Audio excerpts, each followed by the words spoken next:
Magandang araw po uli sa inyong lahat mga kamatyas. Ngayon naman maki-update tayo sa katatapos lang na malakasang round number 3 dito sa ongoing Sinkfield Cup. Long game po ito mga kamatyas kaya mabigatan ng tira. Ang kaharap ni Wesley ngayon ay si Jan Krzysztof Duda, ang number 1 player ng Poland. At meron pa tayong isang game na i-analyze at talagang para sa akin yun ang pangdiinan na laban na naganap dito sa round number 3. Pero bago natin pasadahan mga kamatyas ay sagutan muna natin saglit ang iniwan nating puzzle kahapon hatid sa atin ng Internet Chess Club. Congratulations sa mga nakakita ng excellent Queen A2. Mapaking E8, may Queen G8, matyas. Basta dito po dalawa lang ang lalandingan ng Queen. Check. Kundi Queen A8, Queen G8, matyas. Ayan. Okay, congrats sa mga nakakuha. At ito naman po ang puzzle na iiwan natin for today's video. It's why to play. Ano na naman kaya ang matinding gagawin dito? Sabi dito, no, konting tip lang. Tactical blows daw mga kamatyas. Ano ang gagawin dito para manalo ang puti? O lapag nyo lang po sa comment section below mga kamatyas. Alright! Ngayon ay gisahin natin ang matinding naganap dito kay Duda and Wesley. Ito po yung laban nila. At ayun, umiwas si Duda sa Nimso India, no? Kasi 'di ba pagka Knight C3, nakita siguro ni Duda madalas ang pinapasok ni Wesley, Bishop B4. Nagninimso, maganda performance, hindi natatalo. Kaya nag-Knight F3 siya, pang-iwas. Nag-D5 si Wesley, so Queen's Gambit declined na po ito. Nag-Bishop B4, ganun pa rin ang pinasok. Yun nga lang, Queen's Gambit declined, Ragusin variation. Kahawig din ito ng Nimso Indian. Kahawig lang. Kasi may Bishop B4 pero iba na ito. Nag-Bishop G5, okay, ganyan talaga yan. Bago mag-release ng pawn, bago i-develop ang Bishop, pinapakawalan muna ito para makadevelop. Pero sinubukan kagad ni Wesley, ano ba ang variation na pipiliin? Dalawa kasi ito eh, capture o Bishop H4, pero pinili ni Duda na simplihan lang ang bagay-bagay. Kasi po dito may linya na kapag umatras, G5, Bishop G3, Knight E4. Medyo rock and roll ang variation na yun. Medyo magulo. Nag-E3, ayan na, para pakawalan na ang development ng Bishop at nag-castling Queen B3. Yan naman ang pinili ni Duda. Kumbaga, gusto niyang subukin, ano ba talaga plano ng Bishop mo? Kakapturin mo ba yan? Pero maganda ginawa ni Wesley, nag-C5. Kahawig talaga ng Nimso India. Ng Nimso po, nagsi-C5 talaga yan. At the same time, meron talagang pang-pressure basag sa sentro. At kumapture sa D5, capture din, kumapture sa C5. Dito mga kamatyas, baka mapatanong kayo, Coach, teka lang muna, may libreng pawn sa D5, ba't hindi kinapture ni Duda yan? Ano meron? Magna Knight C6, ayan. Kumbaga dito, pakain talaga yung pawn na yan para lumamang sa development, nakakatakot. Puro queen na lang yan, baka tamaan ng tamaan yan, ayan. Kaya si Duda ay tamang duda sa pawn na yan. Tamang duda. Oh, duda si Duda dito eh. Oh, yan, bahala na kayo kung sinong duda 'yon. Kumapture sa C5 at dito ay talagang aral na aral, aral na aral eh. Kinapture yung knight at kinapture ng queen, hindi po to kapaan ha. Hindi na bago ito mga kamatyas, paulit-ulit na ito. Kumbaga bookline talaga. O queen to queen variation nga lang. So target yung pawn C5 pero gustong bumawi ni Duda. Sige, capturein mo yan. Kakapturein ko yung pawn mo. Parang ganon. And then mananatiling one pawn up ang puti. Pero dito ay naghinay-hinay muna si Wesley. Nag-Knight F6 para depensahan ng pawn D5. At nasa isip niya mamaya na niya pipitasin ang pawn sa C5. Nag-Knight D4. Bishop D7. Ayan na. Panghanda na sa tore na lalanding yan sa C8 para kuhanin. At nag-F3 para maiwasan naman yung Knight E4. Kasi may Knight E4 po ako natatanaw din dito na tipong makakabawi. Pero nag-Rook FC8. Okay, Knight B3, depensa. Pero dito ay wala na talagang kawala. Kumbaga, talagang huling-huli na yung Knight. Mababawi na yung pawn C5. Nag-Rook D4. Ayan, tineret muna. Capture, and then Rook takes C5. So, bawi na po. So, dito, bookline pa rin. No? Pag king dito, ika-19th move na. Pero wala, bookline pa rin talaga. Rook AC8, target ang pawn C3 at dito nag-Bishop D3. Wow, libre yung pawn sa C3. Wow! Oh, kung kayo po black, kakainin nyo ba? Parang ang sarap kainin, ano? Pero ang ginawa ni Wesley, nag-rook A5, bookline. Kung kakapturin ang pawn C3, novelty yan. Blanderacious novelty nga lang. Bakit? May ganun, no? Longcolite Santore, maka-quality down. Mga tol. Mauubligang capturein yan. At kapag capture, wala. Quality down pa rin. Quality down pa rin. So, tagilid ang tagilid ang black. Aktibo mga tore.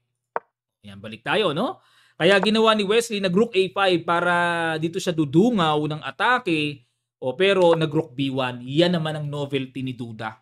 Nawala na po sa libro. Kasi ang madalas ginagawa dito sa linya, nagbi-bishop C2. Yan, okay. Pero nag-rook B1, rook C7 muna, okay, protection muna sa 7th rank control, and then nag-bishop C2. Kasi kung check po, magbi-bishop C2 lang eh. So lahat po ng check, lahat ng threat, lahat ng exchange kapag walang kasunod, hindi ginagawa. Dapat i-prepare mo na lang for developments or in progress ang position mo. Kaysa sa chumik ka, check lamok lang yan eh, wala namang kasunod eh. Kaya hindi nila tinutuloy yung check pagka walang kasunod. Lalabas, check lamok lang. Rook A4, ayan, hinamon. Tinanggap ni Wesley at nag-knight D7. Saan pupunta yan? Iikot ba dito or knight C5? Pero tinarget ang pawn sa D5. Rook C5 dinipensahan. Nag-bishop A2, threat ang pawn. At nag-B6 lang. Rook B5, talaga.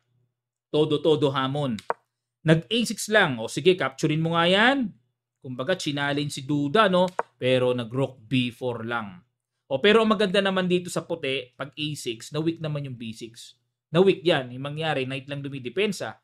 So, humina. Kaya, kumbaga, parang pinurovoke lang na, sige, tira ka ng A6, atras lang ako. Okay? At nag-king E7 para syempre lalapit sa D6. And then para extra support sa D5, nag-rook D4, pero nag-knight F6 muna. Rook B4 binalikan. At dito po nagpatintero. Alam niyo yung patinterong laro? Pabalik-balik, tabla mga kamatsas. Not bad, ano? At least hindi natalo. Pero itong si Duda, as of my observation mga kamatsas, sa aking mga na-analyze na mga naging enkwentro nila, lamang si Wesley kay Duda. Parang nababalahibuan nga itong si Duda kay Wesley. Yan ang napansin ko sa mga sa mga na-analyze ko. Laging talo si Duda o kaya tabla. Pero itong si Duda ang pumupuwing kay Magnus naman. Baliktaran sila no? May mga kanya-kanyang kontrapelo eh. Yan. Sa estilo ni Wesley, ilang si Duda eh. Ayan. Ito naman po ang susunod natin, matindihang laban na talagang nagkapisakan sa round number 3. Ang mabigatang laban, white dito si Fabiano Caruana, black si Alireza Perusia, nag-D4, knight F6, C4, E6, knight C3, bishop B4. Nimso Indian. Mabili talaga ang Nimso ngayon. Mabili. Mabili sa merkado. Knight F3, B6, bishop D2, at nag-bishop B7. Kung tawagin po ito ay 3 knights that do champ variation. Ayan. G3, magpa-fianchetto, kinapture na, capture, knight E4, okay, para ipangka-capture sa bishop, nag-rook C1, para pag kinapture tore, at least hindi pa rin mado-double pawn. Nag-D6 lang para ipaghanda ang knight sa development, bishop G2, magka-castling na, castling din, knight D7 develop, at nag-D5. Yan na. Diyan na nagsimula ang medyo kakaibang pangyayari. D5 para takpan ang power ng diagonal. Okay, pero bookline pa rin ito ha. Kumapture, yun ang novelty. Dito nawala. Dito kasi ang old line na palagi ang ginagawa ay knight D F6. Gumaganon mga kamatsas. Pero kinapture na ang bishop, capture, nag-E5. Okay, so ang plano naman kaya ginanya ni Alireza para mag-F5. Pero mga kamatsas, ayun, humabol. Na-transpose siguro ito. Ayan, meron na uli. Hindi na siya novelty. Pag E5, na-transpose eh.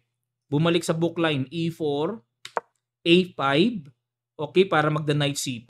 Kasi yan pong A5 para mapigilan yung B4 na pampaalis ng knight mamaya na magandang square sa C5. Nag-knight D2. Yan na. Ito na po talaga ang tunay na novelty. Yung knight D2. Kasi ayon sa naka-record pa, knight E1, knight H4, B3. Ayan, knight E1 or knight D2 wala na. Nag-iisa na lang to. So novelty ngayon kay Fabi. C6, okay, para pambasag. At nag-rook E1, capture, and the knight C5. Ayan po, para buhay na buhay yung knight. So dito, kung ako po ang hahatol or magbabasa ng position na to, napakaganda ng black din. Hindi rin biro. Magbi-bishop A6 nga lang kasi bad talaga yung bishop dyan eh. Nag-queen E2. Ha? Nagpa-tempo pa? F5, binasag muna ni Firouzja. Capture. Yan. Kasi po, pagka ganito, kinakapture talaga yan. Kasi, kung hindi ka capturing yan, didiretso yan ng F4. Mag-F4 yan eh. Maiipit ang puti dyan. Kaya, kinapture na. Takes, and then knight E4. Okay, knight E4. Queen E7. Ayun na, bad move dito si Firouzja. Dapat daw po tira bishop C8. Pero teka muna, para po sa ating kaalaman, what if bishop takes pawn na libre? May knight F6 check kasi. Okay, para maliwanag po, pag kinapture ng tore, may capture and then quality down ang black dyan. Ayan. Kaya ingat tayo sa mga libre-libre. Unawaing mabuti kung ito'y pain ba o ito ay pakain talaga. So, kailangan. Dalawa yan eh. Pain o pakain talaga. So, ginawa dito, nag-queen B5. Tinarget ni Fabi yung weak pawn sa B6 pero hindi po nagustuhan ng computer. Dapat daw is queen D2. Yan para suportahan yung pawn D5. Kaso yung mga ganito, naku po, grabing timplahang islug-islugan yan. Pang computer na talagang timplahan ito. Balik tayo sa queen B5. Nag-queen C7, dinipensahan at nag-B3 lang. Okay? Bishop A6, baka makulong ang Reyna ha? May queen C6. Nag-rook F8 battery, pressure sa F2. Bagamat sa aking paningin, maganda talaga kasi may force. Pero sa computer, ayaw niya. Ang gusto niya is rook F8. Yan ang pinababalik. Rook F7 and then rook B8. Yan ang choices ng computer. Pero balik tayo dito sa rook A F8. Nag-A3 lang. Mag-B4 o papaalisin. At nag-queen D8 na paiwas na dito si Firouzja. Kinapture na, capture and rook C2. Grabe, no? Kumbaga, dahan-dahan lang si Fabi pero accurate yung ginagawa niya. Queen D6 and nag-rook D2. Ayan, para talagang hindi nababagsak yung pawn D5. Nag-king H8. Kumbaga, prophylactic lang. Baka mamaya tamaan sa diagonal na yan. Pero another bad move. Dapat daw po ay rook 5, F7. Talagang pinapaganon talaga. H6 o kaya ay H5. Ayan, yan po yung mga... pero balik tayo sa King H8. Bishop E4. Ayun. Tinusok. Pero ang accurate daw ay Queen C4. Grabe. Ang hirap makita ng mga ganyang paislog-islog na ganyan. Mahirap maunawa. Bishop E4. Rook 5 F6. And then Bishop G2 bumalik. Rook F5. Ayan. Dito po kaya binalik ni Firouzja. Mukhang nagparamdam siya na, sige, payag ako ng tabla. Pero ayaw ni Fabi. Nag-rook E3 lang. At nagparamdaman naman si Fabi na ayoko ng tabla.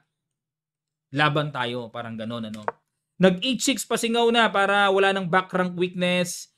At nag-A4. Ayun. Nagbago rin ang isip ni Fabi, ano. Kasi yung A3 design for B4 eh. Pero in-A4 na lang niya. Nag-Queen F6. Tini-replay ang atake sa F2 and another bad move. Talagang umuulan ng bad moves kay Firouzja. At kapansin-pansin po, 1 minute and 40 seconds na lang kay Firouzja at 31 minutes pa kay Fabi. Ayan, dito po ang accurate daw ay rook 5 F6. Grabe, mga papabalik-balikin, ganon. Ang hirap naman ang tira ng computer doon. Queen F6, nag-rook E2. Ayun, ininda rin ni Fabi eh. Pero ang good move pala dito ay Queen E2. Yan pala ang pangbalik para pang suporta dito. At the same time, may pang-atake sa E5. Ayan, positional advantage ang puti. Pero nag-rook E2, Queen D6, H4, Rook 5 F6, Queen D3, and nag-Bishop C8. Queen E4, threat ang pawn. Nag-Bishop A6 muna, threat ang tore umangat. At nag-C4. Nagwala na si Firouzja. Ayaw na niyang depensahan pa yung pawn E5.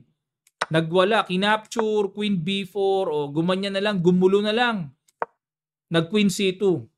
Yun nga lang, dito talaga, ito talaga 14 ni Fabi, yung mga ganitong Pang long game talaga, no? Nakikita niya talaga mabigatang tira. Capture, takes, and then D6. So dito po sa endgame na ito, buhay na buhay ang pass pawn, weak ang pawn sa E5, nag-rook D8 para babawiin, pero nag-D7, King G8, and then ayun na nga. Bilangan tayo ng pawns, lamang ng isang pawn dito si Fabi. Ang mabigat dito, same colored bishop kasi. Kung opposite colored bishop, maraming tabla yun, mga kamatyas eh. King F7, Rook D4, Bishop A2, Rook E2, pinaghahabol. At nag-Bishop B3, Rook E3, habol-habol lang. Ayun, nag-Bishop F. Ay, oo, ang ganda. Sementado na yung paspon pag yung bishop narating yung B5 square. Sementado yun. King F8, Bishop B5, aray nako, may check. Rook E6 hinarangan para mapigilan. Pero dito mga kamatyas, pakiguess nyo po, perfect move.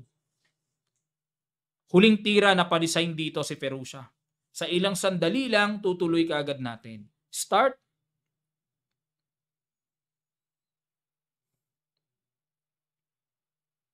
Maraming salamat po mga kamatyas. Ang bigat talaga ng tira ni Fabi. Rook dito. Resign. Bakit po? O unang-una, naka-threat. Obligado, yung bishop yun ang pandepensa ng tore. Kakapturin talaga yung tore. Persado, kakapturin lang. So, naka-threat tempo pa, di ba? Saan pupunta? O, halimbawa, pupunta dito sa E6. May rook D6 na. O, pagka gumanon, kakapturin na yun. Wala, hindi makakasabay eh. O, pag kinapture yung pawn, baka sabayan na lang yan eh. O, ganun. O, kahit exchange na lang. Simpleng buhay na lang. O, kain-kain and then E4. O, tingin ko E4 eh. Kasi iniisip ko ganun eh. Ka-counter, di ba? O, konting pag-aaral lang po sa endgame ha. O, pagka gumanon kasi, simple lang, King E3 and wins. So, dito tayo sa medyo may pang-counter. O, halimbawa, gumanyan. O, King D4 lang. Pa-capture na yon, sabay ganun. O, ito basic endgame, ano to eh. King and pawn puzzle to eh. O, sabay ganun muna. Kasi bababa eh. O, yan. A4, ganun. May E8, naka-check pa. So, mapipigilan yung A-pass po ng black. Yan po ang mga kaganapang matindihan. The rest, tabla na lahat eh. O, ito po yung standing nila after round number 3, mga kamatyas. O, ayan o, nangunguna si Fabiano. Lebon Aronian, buhay na buhay pa rin. 2 tabla at 1 panalo. Pragnananda, ganun din po. 3 pala silang 2. At mula kay Wesley, MBL, Sebian, Ferruccia, Gukesh, 1.5 points. Duda, 1 point. Nodirbek Abdusatorov, nasa pinakahuli, 0.5 pa lamang. Ayan po. Mga kamatyas, sana po natuto kayo sa ating update report dito sa round number 3 at anuman pong inyong saloobin, naiisip, mga suwestyon, lapag nyo lang sa comment section below mga kamatyas. Maraming salamat po. Magkita-kita pa tayo sa mga susunod pang chess updates.